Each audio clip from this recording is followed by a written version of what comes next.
पहला सवाल है कि जो उपराष्ट्रपति हैं अमेरिका के, वो भारत आ रहे हैं। उनके भारत दौरे पर वो उनका क्या क्या प्रोग्राम है, और हम क्या उम्मीद कर सकते हैं कि दोनों देशों के बीच किन मुद्दों पर बातचीत होगी।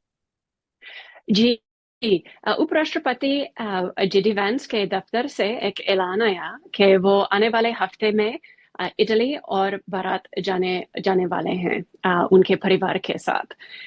और इस अनाउंसमेंट में हमने पढ़ लिया कि वो प्रधानमंत्री मोदी जी के साथ बैठक करेंगे और उनके परिवार के साथ कुछ पर्यटक भी करेंगे जयपुर और आगरा तक। आ, जो बायलैटरल टॉक्स होंगे उसमें क्या मुद्दे शामिल हो सकते हैं मैम। तो हो आमतौर पर हमारे द्विपक्षीय बातचीत के एजेंडे के बारे में तफसील में बात नहीं करेंगे। लेकिन अगर आप भारत और अमेरिका के बीच के सहयोग देखेंगे, जाहिर है कि हम बहुत ज्यादा मामले पर एक साथ मिलकर काम कर रहे हैं। कुछ दिनों पहले ही तहव्वुर राना जो कि आतंकी थे, उसका प्रत्यर्पण किया। भारत ने उसका जबरदस्त इस जो अमेरिका जो फैसला हुआ अमेरिका का, प्रेसिडेंट ट्रम्प का, उसका स्वागत हुआ है।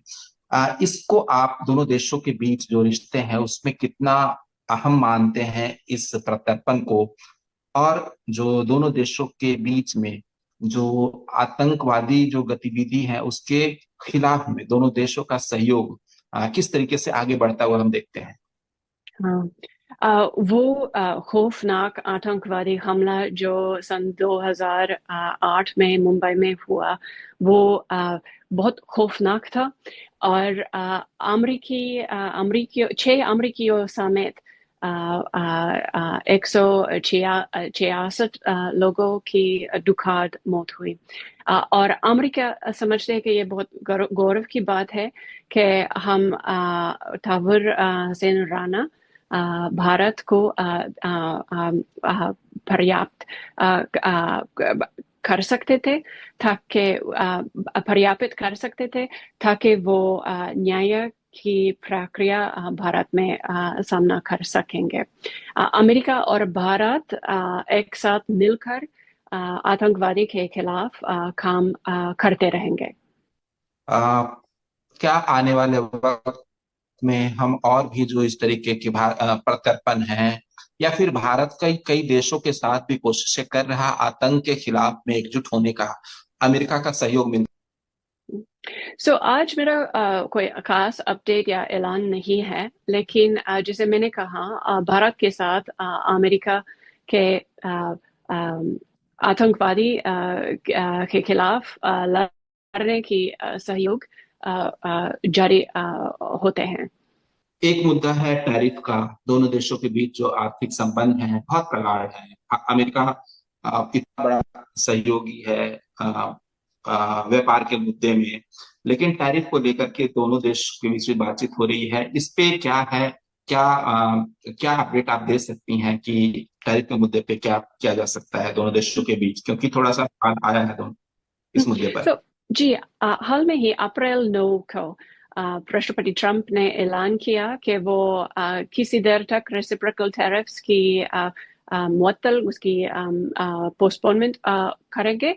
और चीन के अलावा सिर्फ 10% के अक्रॉस द बोर्ड टैरिफ रखेंगे जुलाई 9 तक।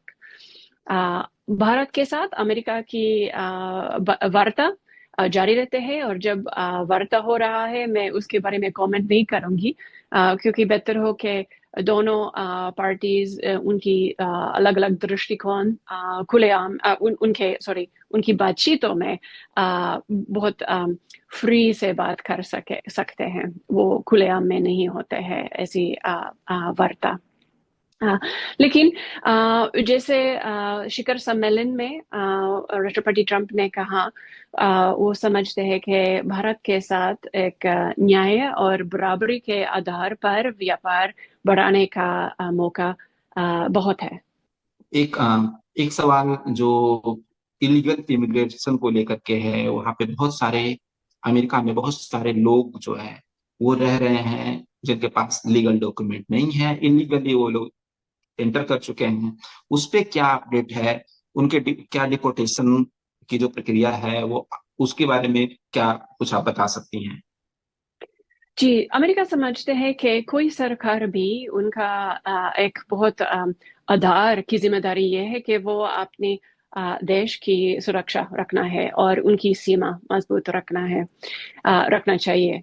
सो वो लोग जो घुसकर अमेरिका में दाखला लेते हैं, वो अमेरिकी कानून तोड़कर अंदर आए।